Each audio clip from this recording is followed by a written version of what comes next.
양치기 못 때들 개떼들이 막 가가지고 네. 막 와와와와 짖어가면서 막 그런 식의 정책을 피게 되니까 사람들한테 이제 저항감이 많은 거거든요.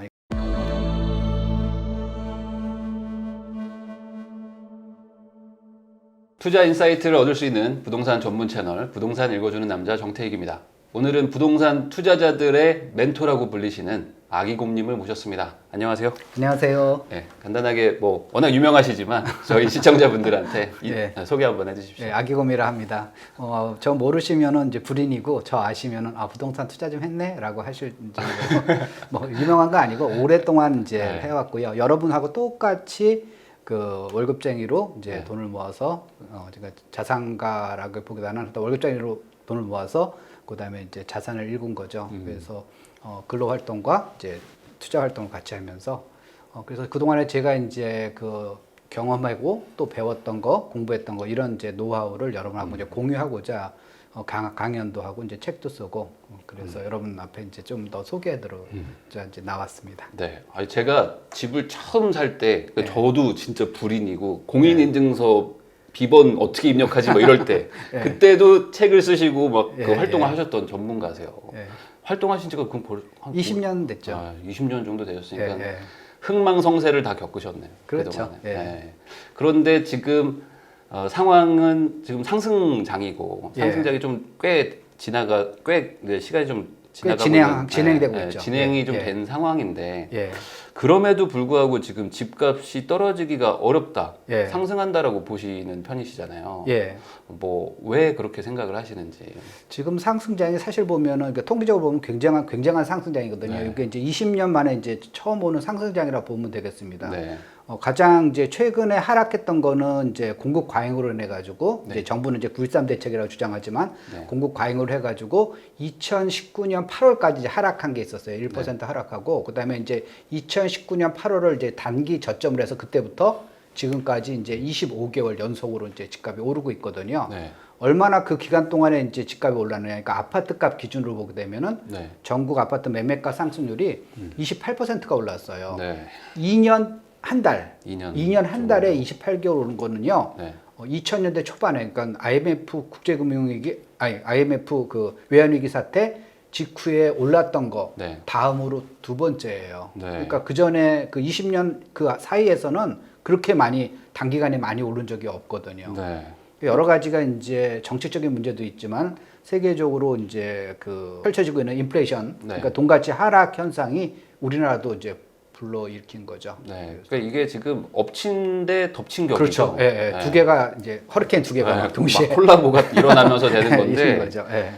그래서 많은 분들이 뭐 어차피 예. 다른 나라도 다 올랐다. 예. 그러니까 정책의 문제는 아니다라고 얘기를 하시는 분들도 있는데 예.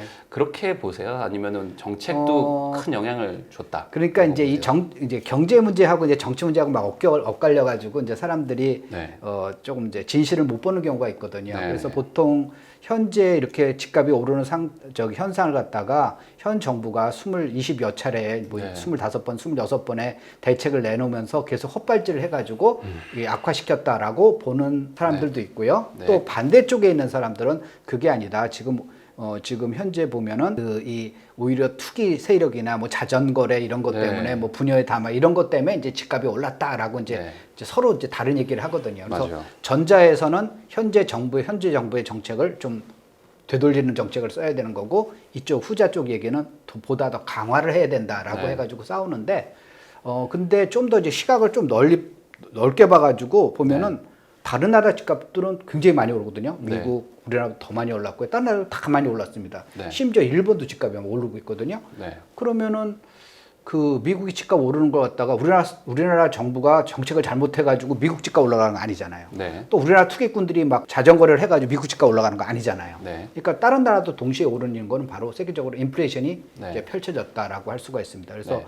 그런 인플레이션이 우리나라도 닥쳐가지고 집값이 오르는데 거기다 더 조금 이제 정부에서 악수를 쓴 게 많기 때문에 그게 지역별로 차별화를 일으킨 거예요. 네. 그래서 지금 서울이나 이제 수도권 같은 건 집값이 많이 올랐는데 지방 일부 지역 같은 경우는 현 정부 출범 후 지금까지 집값이 떨어진 데가 네. 한 15군데 정도가 있거든요. 네. 그러니까 그런 데는 지금 뭔 소리야? 나 집값 떨어져가지고 지금 현재 팔리지도 않고 집값 떨어져서 큰일 났는데라고 하는데 네. 다른 지역, 그러니까 수도권이나 이런 데서는 집값이 확 올라가지고 막 아우성을 치고 그런 거니까 이렇게 극심한 양극화가 벌어지는 거는 바로 현 정부의 부동산 정책과 관련이 있고요. 네.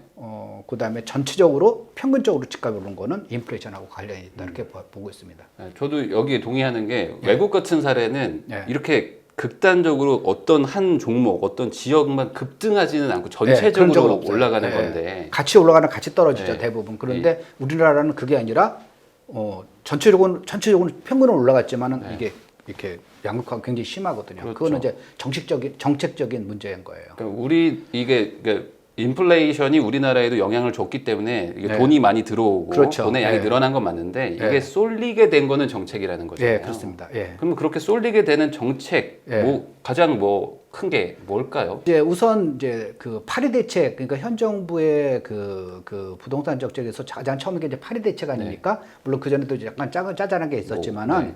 파리 대책이 이제 본격적인 대책인데 파리 대책이 너무 준비 없이 너무 급하게 나온 게 이제 문제인 거예요. 네. 그래서 현 정부가 출범한 게 이제 2017년 5월인데 2017년 8월 2일 그러니까 두 달 반 만에 새로운 정책이 나왔는데요.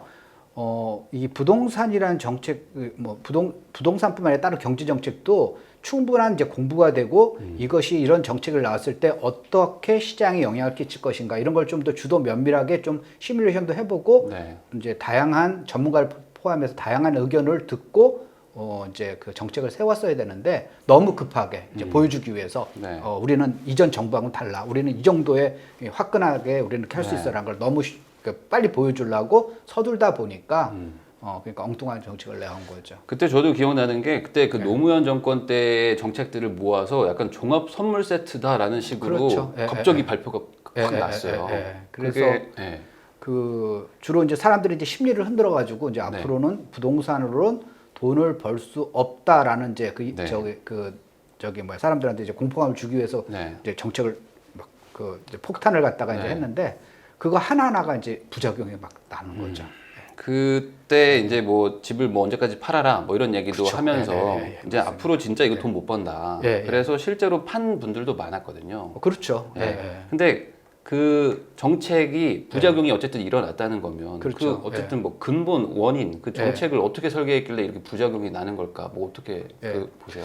기본적으로 그게 신기한 게 참여정부 때도 똑같은 현상이 벌어졌거든요. 네. 그게 이제 대자비로 나타난 네. 거예요. 다주택자를 압박해. 그러니까 한 사람이 그러니까 어떤 사람이 자기가 이제 뭐 볼펜을 갖다가 500개를 갖던 1000개를 갖던 그거는 상관이 없지만은 집은 우리 그러니까 네. 의식주 중에 하나니까 한 사람이 여러 개를 갖고 있는 건 죄악이다. 이제 이런 네. 시각을 갖고 있는 거예요. 네. 그 법을 설계한 사람이. 그래서 지금 다주택자는 압박을 해야 된다. 그래서 다주택자한테 집을 팔게 하고 그다음에 이제 그 무주택자나 이제 1주택자가 사게 하는 이제 그런 정책을 쓰고 싶었던 거죠. 네. 그래서 이제 다주택자한테 과세를 강화하면서 집을 다주택자를 하지 말아라. 네.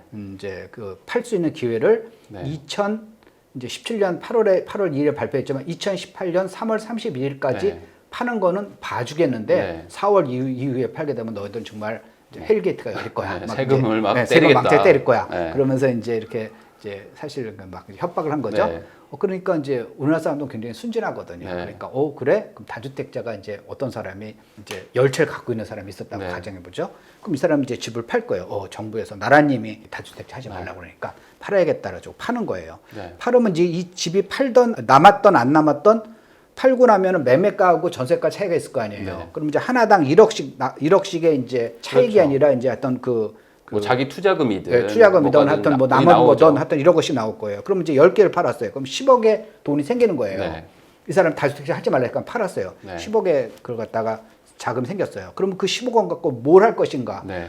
거기서부터 이제 정부가 그 당시 그 파리 대책을 설계했던 사람이 거기서부터 그걸 고민을 안 한 거예요. 그걸 놓친 거죠. 네, 팔아 그러면 그다음에 끝. 근데 그 사람이 팔고 나서 어떤 행동을 할 것인가를 네. 생각 못한 거죠. 그러니까 그거를 예. 주식 시장으로 뭐 유도를 하든 그렇죠. 뭐 창업으로 유도를 하든 그렇죠. 이 돈을 어딘가에 옮겨줬어야 되는데 예. 그걸 그게 없었죠. 예. 그냥 팔어. 그러면 이제 이 사람이 10억을 갖고 있었어요. 그럼 그거 갖고 뭘 할까 생각하면은 보통 이제 그 부동산 투자하시는 분들은 보다 조금 약간 보수적인 거예요. 그러니까 안정지향적인 투자를 하시는 분이고요.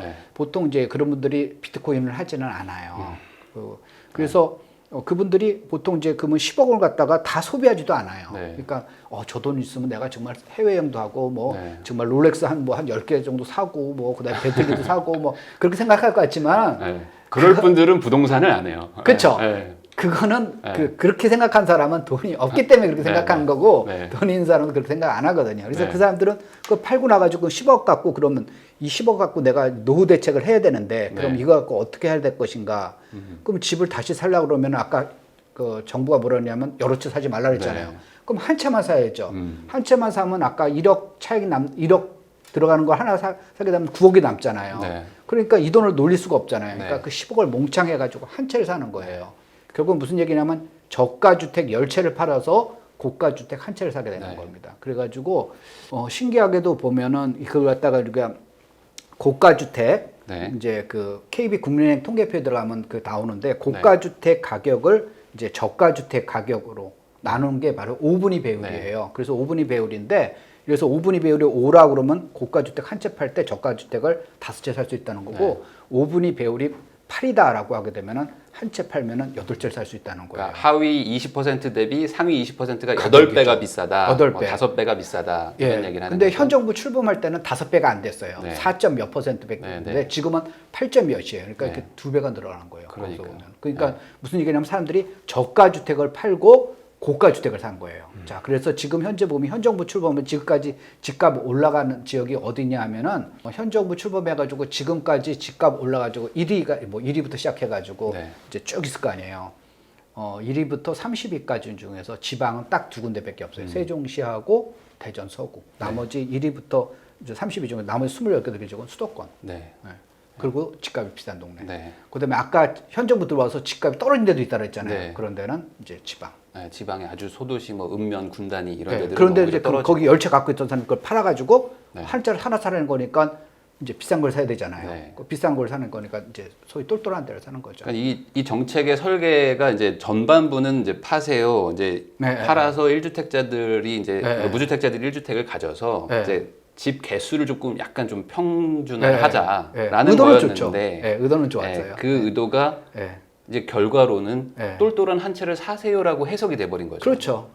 그러니까 사람들이 똘똘한 한 채를 사러 가고. 근데 이게 문제는 주식과 달리 집은 주거 형태니까 똘똘한 한 채라는 게 살기도 좋은 동네잖아요. 그렇죠. 그러니까 내가 가고 싶은 동네가 올라가는 걸 보니까 추격 매수, 패닉 바잉, 악순환이 이어지는 거죠. 그렇죠. 그래서 이게 정책이라는 게 이 상당히 사실 보면은 약간 신중해야 되는 거고요. 여러 방면에서 하나만 보는 게 아니라 여러 방면을 좀 생각을 해봐야 되거든요. 그래서 어떤 정부에서 이번에도 이제 정부에서 또 뭐 연말까지 뭐 전세 대책을 뭐 내놓는다 그러는데. 좀 이번에는 좀 신중하게 생각해주고 이게 되면 이렇게 될까 이렇게 될까라고 그러니까 좀 더 신중하게 생각을 해가지고 선택을 했으면 좋겠어요. 설마 그러겠어? 설마 그렇게 되거든요. 근데 설마 그러겠어라고 그렇게 생각할 수가 있지만은 저기 부작용은 이제 설마가 진짜가 되거든요.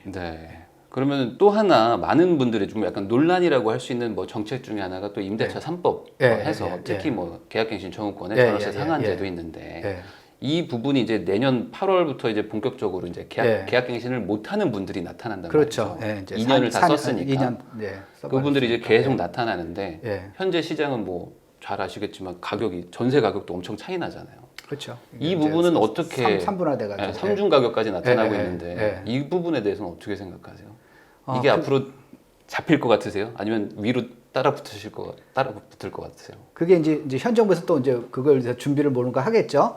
그걸 이제 하겠는데 문제가 이제 그 딜레마인 거예요. 어떤 정책을 또 내놓게 되면 그거에 대한 부작용은 또 생기는 거고 그렇다고 안 내놓게 되게 되면은 그 이 임대차 3법의 그 시한이 이제 내년 7월까지거든요. 7월 이후에는 정말 이제 그 피해자가 이제 속출을 하는 거예요. 그러니까 전세금 이제 올라간 전세금을 저기 못 내가지고 다른 지역으로 쫓겨나거나 아니면은 이제 다른 아파트에서 뭐 빌라나 오피스텔 또는 더 작은 평형 이렇게 옮기는 이제 주거지를 좀 하향시키는 이제 사람들이 나타나게 되기 때문에 굉장히 이제 불만이 많아지겠죠. 그래서 그렇다고 또 현 정부에서 뾰족하게 지금 현재 대책을 내놓을 만한 게 사실 많지는 않거든요. 또 내놓게 되게 되면 그게 또 이제 또 다른 무리수를 두게 되는 거니까. 그래서 내년 7월 이후가 이제 전세 시장이 굉장히 사실 보면은 좀 문제가 생길 것 같아요. 네. 그리고 그 전에 또 선거들도 있고. 그렇죠. 그러니까 또 어찌 보면 현 정부의 입장을 이해해 보면 신중하게 해야 되는데 신중하게 하기에는 지금 시간이 없잖아요. 그렇죠. 너무 시간이 없으니까 우선 급한 불을 꺼야 된다는 생각을 할 수밖에 없고 그러면 또 약간 좀 무리수를 둘 수도 있겠죠. 어떻게든 막아야 되니까. 그러면 결국에는 지금 2021년은 뭐 이제 몇 달 안 남았으니까 22년도에도 이 상황이 좀 지속될까요? 그래서 이제 전세 시장 같은 경우도 그러니까 아까 현 정부의 정책이 굉장히 단견이에요. 그러니까 오버해서 좀 말씀드리면 약간 신경질적인 그런 반응을 이제 좀 그러니까 지속적으로 이렇게 정책이라는 건 사람들이 이렇게 양떼를 몰고 가는 것처럼 보이지 않는 손으로 해가지고 싹 이렇게 밀어야 되거든요. 근데 그게 아니라 그냥 가가지고 양치기 못대들이 개떼들이 막 가가지고 막 와와와와 짖어가면서 막 그런 식의 정책을 피게 되니까 사람들한테 이제 저항감이 많은 거거든요. 그러니까 사람들이 저항감을 못 느끼게 서서히 유도하는 정책을 펴야 되는데 그러려면 이제 시간이 많이 걸리고 그다음에 화끈한 거가 못 보여주니까 우리나라 이제 정서에 안 맞잖아요. 우리나라는 탁 하면 화끈한 거. 맞아요. 우리는 유튜브도 1.25배속으로 들어야 돼요. 1.5배속으로 듣고. 저는 이제 목소리가 빠르기 때문에 그렇게 안 들어도 됩니다. 하여튼 이게 화끈하게 그렇게 되니까 그러니까 이제 그 막 문제가 이제 발생하는 거예요. 여러 가지 문제가 발생해가지고 그래서 이게 전세 시장도 자 임대사업자 제도 있잖아요. 임대사업자들을 작년에 710 조치 때에서 아파트에서 임대사업자 제도를 갖다 없앴어요. 임대사업자를 더 이상 못하게 하는 거고 그다음에 연차적으로 만기가 되면은 자동 말소시키고 말소되는 거예요. 그게 모순인 거죠. 전세 시장을 잡으려고 그러면 임대사업자 제도를 없애면 안 되는 거거든요. 임대사업자 제도가 정말 세입자 입장은 좋은 거예요. 좋은 거예요. 그래서 어떤 사람은 그 세입자가 저기 청와대에다가 청원서 쓴다고 거기 무슨 뭐 하는 거 있잖아요. 거기다 쓴다고 막 이제 그러더라고요. 그래서 쓰세요. 거기다 이렇게 했는데 왜 좋으냐면은 지금 현재 보면은 임대사업자 물건 이제 그러니까 일반 임대사업자가 등록 임대사업자가 아니고 이제 일반인들은 아까 계약갱신 청구권 쓰게 되면은 그다음에 전세금을 시대로 확 올릴 수가 있잖아요. 4년. 그런데 임대사업자는 4년이 되더라도 못 올려요. 5%밖에 못 올려요. 그럼 세입자 가름되지 않습니까? 세입자 갈아도 기존 세금의 5%밖에 못 올려요. 그러니까 팔지도 못해. 임대사업은요, 한 번 들어가면은 거기 들어간 사람은 8년은 그냥 나가지도 않아. 심지어 이 사람이 만약에 자기가 집을 사란다고 이제 나가는 사람들 가끔 있어요. 그러면은 그 물건은 그 부동산에서 시장에 내놓지도 않아요. 딱 내놓고 자기 아는 사람한테만. 딴 데가 전세가 4억인데 여기는 2억밖에 안 돼. 뭐 이러면서 주는 거니까 막 특혜예요. 맞아요. 그래가지고 어떤 임대사업자는 이제 복비도 안 내요. 거기서 보면 야, 이 물건 있는데 가서 저기 할 사람은 하면 서로 막 줄 서요. 부동산에서 거기서 막. 그러니까 그 얘기는 뭐냐면 세입자에서는 굉장히 좋은 거예요. 굉장히 좋았죠. 근데 임대사업자를 처음에 이제 권장했을 때는 그렇죠. 되게 그걸 받아들이기 좋아했던 분들이 많았었죠. 그렇죠. 그래가지고 처음에 이제 임대사업 제도를 만든 목적도 이제 그렇게 이 전세 시장을 갖다가 이제 안정화시키려고 그런 거죠. 임대사업자가 많아지면 많아질수록, 그러니까 이게 극단적으로 많아가지고 일반인들이, 그러니까 임대사업에 등록하지 않은 일반인들이 세를 주는 게 10%고 임대사업자가 세를 주는 게 90%라면 전세 시장은 안정될 수밖에 없죠. 그렇죠. 근데 그게 아니라 지금 현재 보면은 정부에서는 반대로 하는 거예요. 전세금을 갖다가 억제해서 조금 이제 전세금 올리지 않은 건 누가 이익이에요? 세입자가 이익이죠. 세입자가 왜 세입자가 이익이지? 정부 입장에서는 나는 생긴 거 하나도 없는데? 라고 하는 거니까 임대사업을 없애면서 세금을 때리겠어라는 거죠. 그러니까 명확히 따져보면 세입자한테 갈 이익을 정부가 취하겠다는 거예요. 저는 이제 아쉬웠던 부분은 이제 뭐 임대사업자를 권장했던 것 자체가 문제는 아니었는데 그 이후에 공급을 많이 해서 대규모로 공급을 해서 임대사업자들이 뭐 어쨌든 안정적으로 전세를 공급하는 동안 빈집들을 만들어줘서 그렇죠. 이분들이 이제 안정적으로 돈을 모아서 옮겨갈 수 있게 해줬으면 좋았을 텐데 공급 포지션이 없었으니까 상대적으로 이제 집값이 막 올라가고 그러면 임대사업자들은 어쨌든 세금 혜택이 있기 때문에 이런 고생을 하니까 혜택을 받던 분들이 너무 올라가 버리니까 이 정부 입장에서는 얘네가 너무 많이 버는 것 같은데 라는 느낌의 이제 규제로 이제 전환이 되니까 반대로 이제 전세 시장이 이제 요동을 치기 시작하는 거잖아요. 그렇죠. 그러니까 임대 물건이 시장에 점점 없어게 그 양질의 임대 물건 세입자 입장에서는 가장 싸게 들어갈 수 있는 물건이 이제 임대사업자 물건이거든요. 그러니까 임대사업자 물건은 과거부터 5%밖에 올리지 않았기 때문에 가장 싼 거라고요. 가장 싼 거기 때문에 양질의 임대사업 물건이 시장에서 없어지는 이제 결과가 나오는 거죠. 그러면은 그거를 이제 또 막고자 임대사업자를 이제 규제하면서 반대로 이제 전세 상승이 이제 걱정되기 때문에 계약갱신 청구권이라는 거, 뭐 5% 상한제 이런 것들을 만들어 왔는데 이게 뭐 더 연장되지 않으면 어쨌든 내년에 오잖아요. 그리고 지금 당장 공급은 뭐 어쨌든 부족한 상황이고. 그럼 내년은 정말 뭐 딱히 누가 와도 답이 없는 상황이라고. 그러니까 선거를 앞두고서는 뭐 정부에서는 2년 더 연장안 같은 걸 내놓을 수가 있겠죠. 지금 2+2가 아니라 2+2+2 해가지고 6년 한 번 더. 그다음에 2년 후는 그다음에 선거가 이제 다 끝났으니까. 그다음에 모르겠고 2+2+2 하게 되면은 사대에 벌어지니까 그때는 나 몰라라고 하는 거니까 그렇게 할 수도 있어요. 그렇게 할 수도 있죠. 근데 그렇게 극단적으로 또 한 번 더 할 수도 있다. 그럴 수도 있고 그러는데 그거는 뭐 또 다른 계속 그러면 이제 시장에 계속 전세 매물을 이제 없애는 결과가 되거든요. 이 임대차 보호 3법이 시장에 끼치는 영향이 전세금을 올릴 수 없다는 거 이상의 문제가 있어요. 그러니까 이제 세입자는 어떻게든 안 나가려고 그러는 거고, 그렇게 되니까 집주인이 팔 수가 없는 물건이 이제 그 물건을 팔 수가 없게 되는 거고, 실수요자 같은 경우는 그 집을 샀는데 제때 못 들어오게 되는 그런 결과가 나오게 되니까 어떤 현상이 벌어지냐면은 자금력 있는 사람은 집을 그냥 비워둬요. 집을 그냥 해가지고 내가 이거 갖다가 비워뒀다가 시세 오르면은 빈집인 상태에서 팔아야지. 빈집인 상태에서 팔게 되면 시세가 높거든요. 그러면 집을 비워놔가지고 전세금에 대해서 금융 비용보다 내가 집을 비워놔가지고 시세가 더 높게 팔 수 있는 이익이 더 커요. 그러니까 자본금이 있는 사람 같은 경우는 집을 비워두니까 그래서 전세란이 자 생각해 보세요. 집이 갑자기 있던 게 없어진 게 아니잖아요.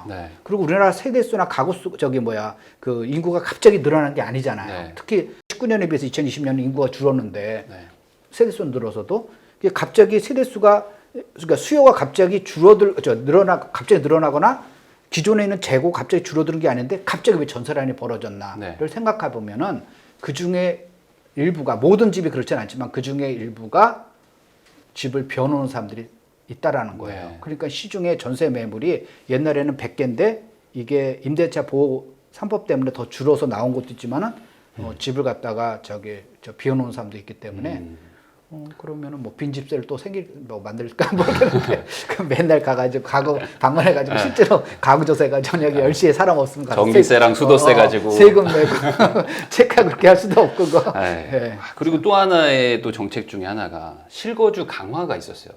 맞습니다. 양도세 같은 것들이 이제 너무 세니까 그래 그러면 실거주를 하면 좀 양도세를 조금 뭐 중과를 뭐 피하게 해준다거나 뭐 이런 것들을 하면서 그러니까 소위 좋은 지역, 양질의 지역의 전세 물건들이 실거주화가 되면서 또 물량이 좀 준 것도 있죠. 맞아요.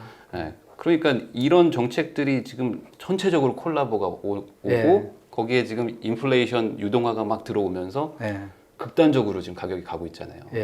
제가 그 아크로 리버파크 한 2년 전에 한번 갔는데 그때 24억, 25억 이렇게 할 때였는데 거기 그 중개사분이 30억 간다 막 그런 적이 있었거든요. 근데 이제 42억이에요. 그러니까 그 몇 년 사이에 벌써 막 15억, 20억이 올라가 버리는 상황인데 이거를 결국에 해결은 해야 되잖아요. 해결하려면은 정책에 좀 약간 다시 복귀가 좀 필요할까요?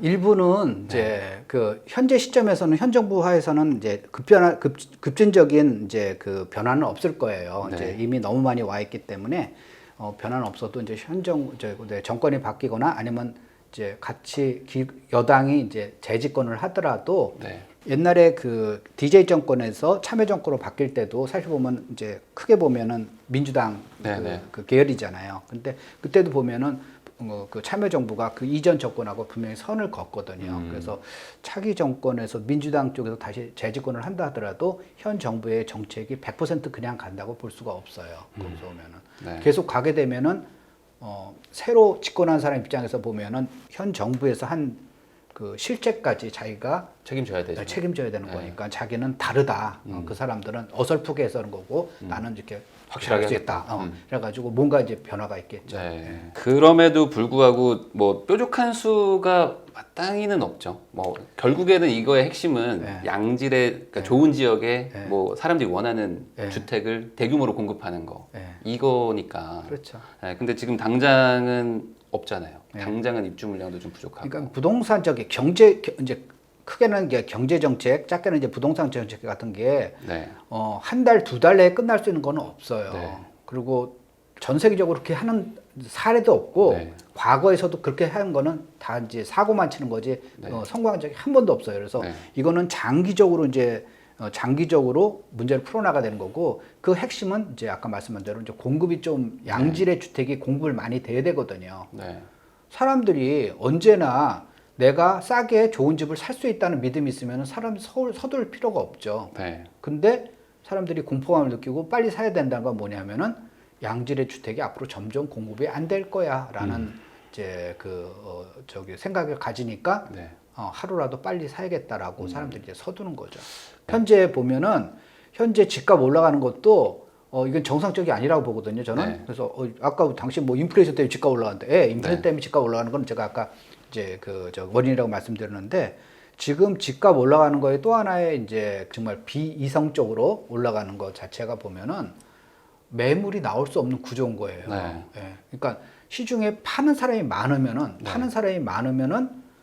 조금 시장이 조금 그래도 급하게 파는 사람도 있고 네. 뭐 자기는 뭐 제값 받고 파는 사람도 있고 그러다 보니까 급하게 파는 사람 좀 싸게 나온 거니까 매물이 많으면은 좀 더 이제 시장이 안정되는데 그게 아니라 팔게 되면 지금 세금을 갖다가 굉장히 많이 내야 된다 그랬잖아요. 네. 굉장히 많이 되는 거고 그다음에 이제 1주택자 같은 경우도 보면은 고가 주택에 보면은 지금 장기부의 특별공제가 지난 네. 2년간 굉장히 줄었어요. 네. 그래서 1주택자인데 불구하고 세금을 굉장히 많이 내게 되는 네. 거예요. 그러니까 사람들이 어떻게 생각하냐면 내가 이 집을 팔고 그다음에 다음 집으로 A라는 집을 팔고 B라는 집으로 이사를 갈 수가 있어야 되거든요. 네. 1주택자 같은 경우. 근데 지금 현재로서는 세금이 많으니까 A라는 주택을 팔고 등가 같은 가격의 집으로 못 가요. 못 가죠. 더 작은 데로 가야 네. 되는 거죠. 그러니까 사람들이 안 파는 거예요. 네. 그러니까 매물이 안 나오는 거예요. 네.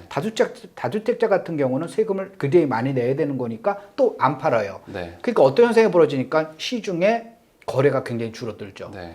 이거 갖다가 이제 어떤 사람들은 이제 거래가 줄어드는 거니까 집값 떨어질 거야라고 또 이제 엉뚱하게 말씀하시는데 네. 그게 아니에요. 그러니까 네. 거래가 줄어드는 건 두 가지 원인인데 하나는 뭐냐면은 사는 사람이 줄어드는 경우, 또 하나는 파는 사람이 줄어드는 경우. 근데 지금 나타나는 현상은 파는 사람이 줄어드는 경우예요. 네. 예, 그래서 파는 사람이 줄어들기 때문에 시중에 매물이 적기 때문에 거래가 안 되는 거예요.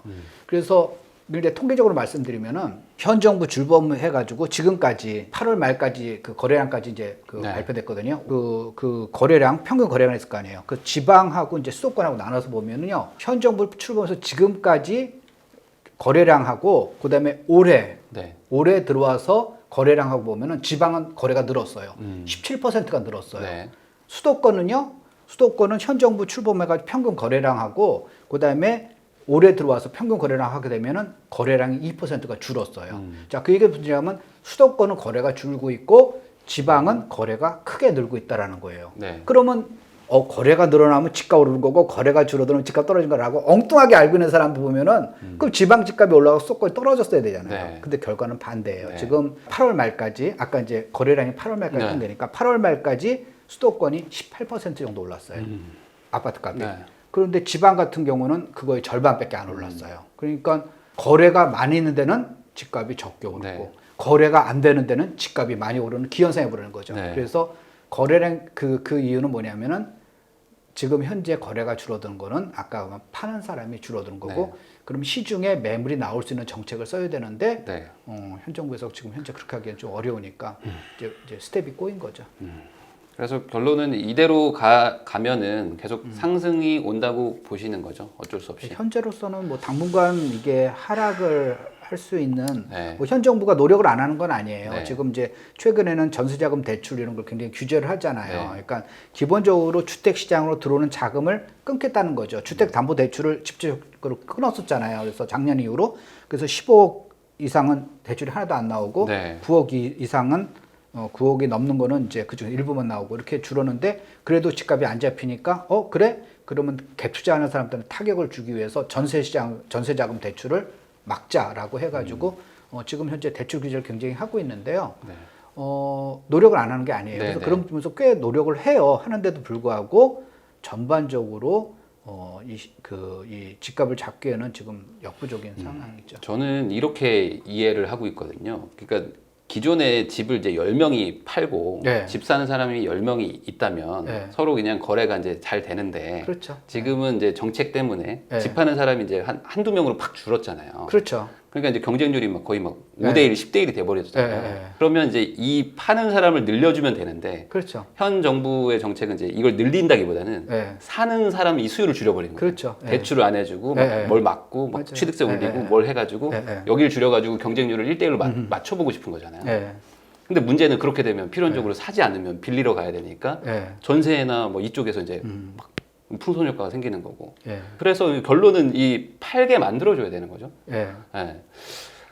근데 그거는 팔게 만들어주거나 또 하나는 뭐냐면 대규모 공급을 일으키거나 신규 공급을 일으키거나. 근데 공급은 지금 뭐 당장은 없죠. 안 되니까. 그게 그러면 결국에 없으니까. 팔게 만들어줘야 되는데 그거를 하기가 쉽지는 않겠죠.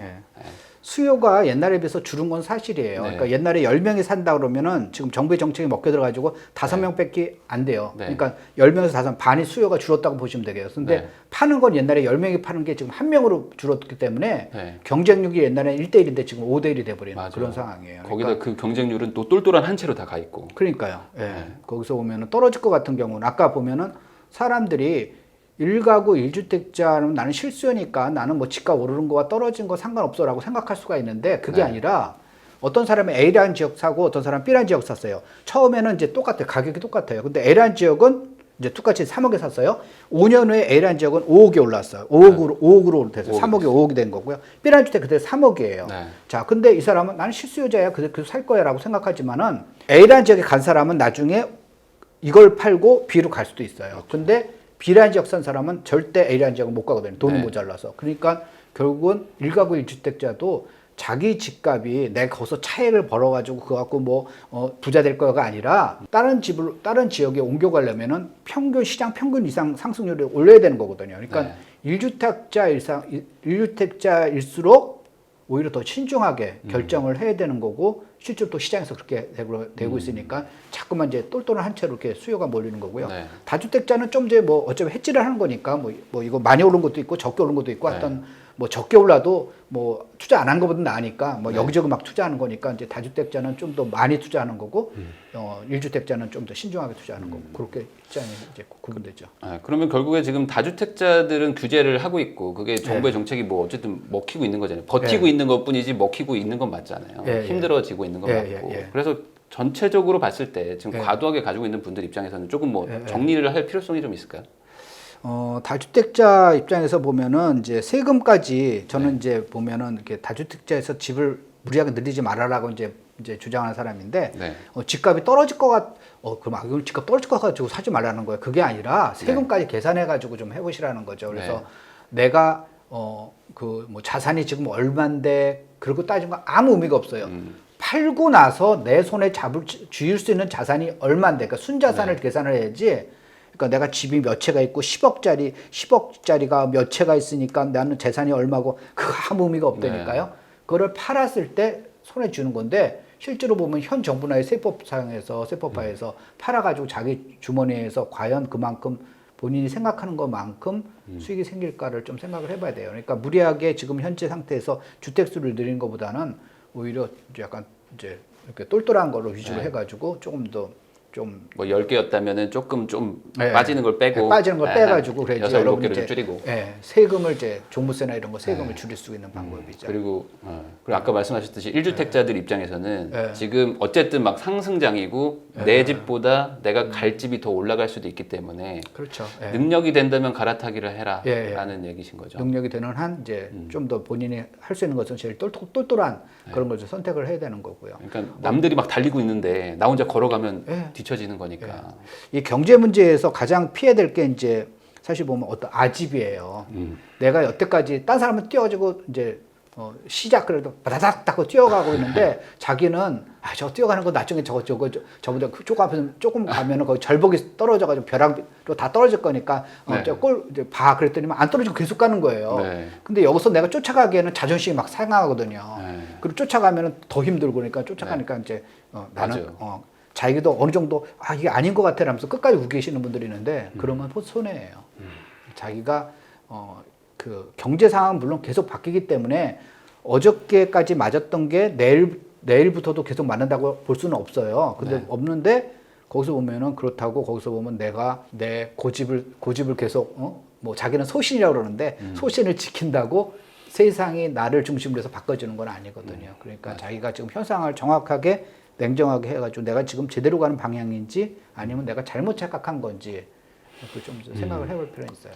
그러면 뭐 다주택, 1주택 이런 분들은 그래도 뭐 속 편한데 지금 사실 제일 답답하신 분들은 무주택이시고 그렇죠. 이분들은 지금 정말 사야 되나요라는 거에 대해서 되게 고민이 많단 말이죠. 왜냐면 너무 올라 버렸으니까 그렇죠. 극단적으로. 그래도 사야 될까요? 그래도 뭐 충분한 여력이 있으면 사야죠. 네, 여력이 없는 분들은 여력이 없는 분은 어쩔 수 없는 거죠. 여력이 없으니까 뭐 살 수 있는 능력이 없는데 사라 그러면은 어디서 강도짓 할 수도 없는 거고 그러니까 살 수 없는 건데 여력이 있는데도 불구하고 아까 같이 잘못된 판단으로 하는 것 같은 경우는 저는 사는 게 낫다고 봐요. 그러니까 뭐 전세를 다 전액 현금으로 사시면서 뭐 집값 떨어지기를 기다리는 분들도 있잖아요. 그러니까 그런 분들은 지금이라도 좀 사라. 전세는 사실 보면은 이제 자선 사업하는 거나 마찬가지죠. 그래서 그 집주인한테 자기가 그냥 무이자로 무이자 대출해 투자 대금을 갖다 대주는 걸 마찬가지니까.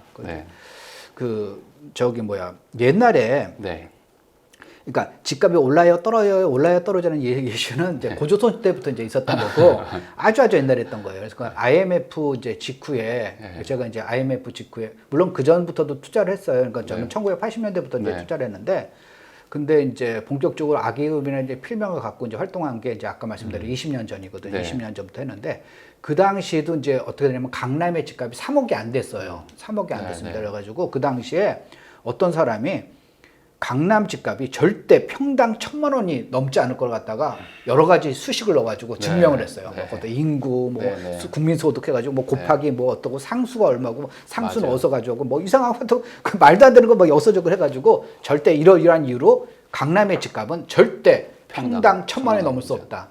지금 그러니까 국민주택 규모로서는 3억 원이 넘을 수 없다라는 걸 갖다가 그 당시에 자기는 증명했다고 막 그랬어요.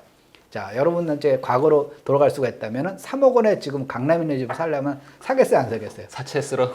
다 사죠. 사채 땡겨다가 열차하겠습니다. 근데 그때도 그 집을 사는 거는 바보짓이라고 그렇게 주장하는 사람들이 많았어요. 그러니까 집값이 올라가는 거는요. 집값만 올라가는 게 아니라 전세값도 오르고 학원값도 오르고 전철값도 올라가고 돈 가치가 떨어지는 것 때문에 그런 거예요. 정확하게 지금 10년 전, 그러니까 그 2021년 7월까지 이제 한국은행에서 데이터가 발표됐거든요. 그러니까 2011년 7월부터 2021년 7월까지 딱 10년 동안에 통화량이 얼마가 늘어나냐면 202%, 2배 이상이 늘어났어요. 그러니까 물론 경제 규모가 커지면 통화량은 늘어납니다. 근데 경제 규모가 그렇게 늘어나는 게 아니라 그만큼 돈 가치가 떨어진 거라고 볼 수가 있는 거죠. 땅은 더 생산될 수도 없는 거고 수입될 수도 없는 거잖아요. 딱 그 땅이라는 건 우리나라의 땅이라는 건 딱 그만큼밖에 없는데 거기에 통화량이 2배가 늘어났다는 거는 땅값은 정상적으로 2배가 올라야 된다고 봐야 되는 거거든요. 땅에는 감가상각이 없으니까. 그렇게 오른 땅값에 짓는 집값이 당연히 오를 수밖에 없는 거죠. 거기다 선호 지역은 더 쏠리는 거고 돈이. 그렇게 되니까 이제 현재와 같은 이제 문제가 생기는 겁니다. 옛날에 저도 그 뉴스에 뭐 강남 평당 이제 뭐 5천 됐다고 난리 났다고 나라 미쳤다고 그랬었거든요. 그게 몇 년 전이에요, 고작. 근데 이제는 뭐 평당 1억을 넘어서 이제 2억 간다고 하니까. 그러니까 이게 참. 그러면 그럼에도 불구하고 그러면 나 이제 집을 사겠다라고 하면 무주택이시니까 뭐 돈이 어쨌든 상대적으로 좀 적으실 거고 그래도 뭔가 좀 같은 값이면 뭔가 골라서 그래도 좀 사야 되잖아요. 그렇다면은 좀 이런 건 좀 피해라라는 뭐 그런 게 좀 있으실까요? 뭐. 만약 여기서 또 패닉 바잉으로 또 아무거나 사러 가면 좀 그러니까. 가장 그 나쁜 그 투자 습관이 네. 한 채보다는 두 채가 낫고 두 채보다 세 채가 낫다 그런 믿음이에요. 그러니까 어떤 분 보면은 3억이 있어요. 네. 3억이 있으면은 저는 이제 사라고 그러면 그럼 3억 원 갖고 살 수 있는 걸 제가 이제 권해드려요. 추천해드려요. 그러면 근데 그분이 뭐라 그러냐면 그럼 한 채밖에 못 사잖아요. 1억 껴가지고 세 채를 살 수가 있는데 왜 그럼 한 채만 사라 그래요? 이렇게 얘기하는 거예요. 레버리지를 더 쓰겠다. 네. 그러니까 이제 전세하고 매매 차익이 1억인 걸 세 개를 사겠다는 거죠. 그렇죠, 그렇죠. 3억 원짜리 사는 게 아니라 네. 뭐 레버리지 쓰더라도 네. 전세 끼고 3억 원 갭 있는 걸 사는 게 아니라 네. 전세 갭 1억인 걸 세 채를 사겠다는 거예요. 네. 그렇게 하려면 그러니까 결국은 저가 지역을 찾아갈 수밖에 없죠. 네. 저가 지역일수록 갭이 작으니까. 갭이 작으니까. 이제 그렇게 그러니까 그분은 이제 단순한 생각은 뭐냐면 한 채 오르는 것보다 세 채 오르는 게 수익이 3배 생기는 거 아닙니까? 라고 생각하는데 그게 아니라 수익은 퍼센티지로 가는 거고 네. 그리고 이제 이 저가 지역은 리스크가 뭐냐면은요. 왜 저가 지역인가를 생각을 해봐야 되는 거죠. 저가 지역이라는 거는 수요가 공급보다 적은 지역이 대부분. 그런데 이제 앞으로는 주택이 계속 공급되면은 그게 저가 지역에 영향을 끼치거든요. 네. 그런데 앞으로는 이제 공급이 퀀텀 점프하는 그 네. 이벤트가 있잖아요. 3기 네. 신도시라는 게 계획돼 있잖아요. 물론 3기 신도시가 내일 당장 입주하는 건 아닙니다. 그런데 사람들이 자꾸만 분양을 받아가지고 사전 청약해가지고 이제 당첨되고 그러면은 그 사람 당장 집을 사는 게 아니잖아요. 5년 후에 내 집 생겨. 그리고 그 사람 이제 주택 수요에서 빠지는 거예요. 네. 그러면 점점 수요는 줄어드는데 이제 실제로 공급되는 게 늘어나게 되면은 영향을 어디서 주냐면 3기 신도시보다 입지가 좋은 데는 영향이 없어요. 그 사람들 3기 신도시에 들어간 사람도 빨리 이거 팔아가지고 2년 실거주 채워가지고 팔아가지고 저기 더 인기적으로 가야지라고 생각하는 거지. 절대 여기 있던 사람들이 나 팔고 3기 신도시 한번 들어가 살아야지라고 하진 않거든요. 그런데 3기 신도시보다 입지가 떨어진 데 같은 경우는 그 직접적인 영향을 받거든요. 그래서 지금은 이제 주택수 늘리는 거에 그렇게 집착하지 마시고, 그러니까 여러분이 순자산 늘리는 거는 계속 이제 평생 살면서 해야 되는 거예요. 내가 작년까지 10억이었는데 올해는 이제 12억을 한번 만들어 볼까 해가지고 그런 목표를 갖고 순자산 늘리는 거는 평생 가야 할 여러분들의 이제 뭐 일종의 의무고 이제 그 가족을 지키기 위한 의무고 이제 그 운명인데 그게 아니라 나는 주택수를 갖다가 요번에 이제 10채인데 20채는 드리겠어요. 이거는 큰 의미가 없다고 보시면 돼요. 그러니까 지금은 어쨌든 똘똘한 한 채라는 시장이고 그래서 좀 양극화가 일어나는 시장에서 저가 주택을 여러 개를 사기보다는 그래도 내가 살 수 있는 가장 좋은 거를 사라. 그게 뭐 아파트면 뭐 좀 좋을 거고 안 되면 뭐 조금이라도 좀 좋은 입지에 이걸 잘 골라서 사라. 다주택을 가기보다는 그 말씀이신 것 같아요. 그럼 마지막으로 저희 아기곰님 책 뭐 유명한 저서죠. 아기곰의 재테크 불변의 법칙. 요거 한번 뭐 소개 한번 해주시죠. 이 책이 이제 올해 나왔거든요. 올해 6월 달에 이제 나왔습니다. 나온 지 이제 몇 달 안 되는데, 그럼 이 책이 새로 쓴 거냐라고 하게 되면 이 책이 몇십 년 된 책이에요. 몇십 년 된 책이 옛날에 이제 이 책의 맨 처음 원본 버전이 2003년도에 나왔던 How to Make Big Money라는 책이에요. 연두색 표지였는데 그 2003년도에 나왔던 책을 2017년에 재테크 불변의 법칙이라는 책으로 해가지고 이제 리바이벌 한 거고요. 거기다가 요번에 이제 주식이나 이제 4차 산업혁명 이런 걸 거기 더 해가지고 2021년에 나온 거거든요. 그래서 왜 이걸 썼냐면은 이게 부동산 책이 아니에요. 부동산 책이 아니라 처음으로서 그러니까 월급쟁이가 그러니까 또는 사업을 뭐 자기가 이제 자영업을 하던 그 사회 초년생이 어떻게 돈을 모아서 어떤 생각을 갖고 또 어떤 방법으로 돈을 모아서 자산을 이룰 것인가. 내가 주식을 하던 비트코인을 하던 부동산을 하던 그건 상관없어요. 본인이 제일 잘하고 싶은 거, 잘할 수 있는 거 하면 되는 거예요. 그래서 그거 하는 방법을 쭉 이제 나타난 거고 실제로 보면은 여기저기는 책에 있는 거 뭐 저기서 좋은 얘기 갖다 그게 아니라 첫 페이지부터 끝까지 페이지까지 제 경험과 제 지식을 갖다가 이제 거기다가 녹아놓은 거죠. 전체적인 투자 정론에 대한 맞습니다. 투자 마인드에 대한 그런 내용입니다. 그래서 관심이 있으신 분들, 특히 이제 나 뭐 집 사야 되는데 어떻게 하냐, 뭐 이렇게 아직 레벨이 좀 초보자이시거나 마음이 좀 심란하신 분들은 이 책을 꼭 정독을 해보시면 좋을 것 같습니다. 그럼 이걸로 오늘 아기곰님 모시고 부동산에 대한 얘기를 나눠봤는데요. 우리 시청자분들한테 많은 도움이 되셨기를 바랍니다. 다시 한번 나와주셔서 감사합니다. 감사합니다.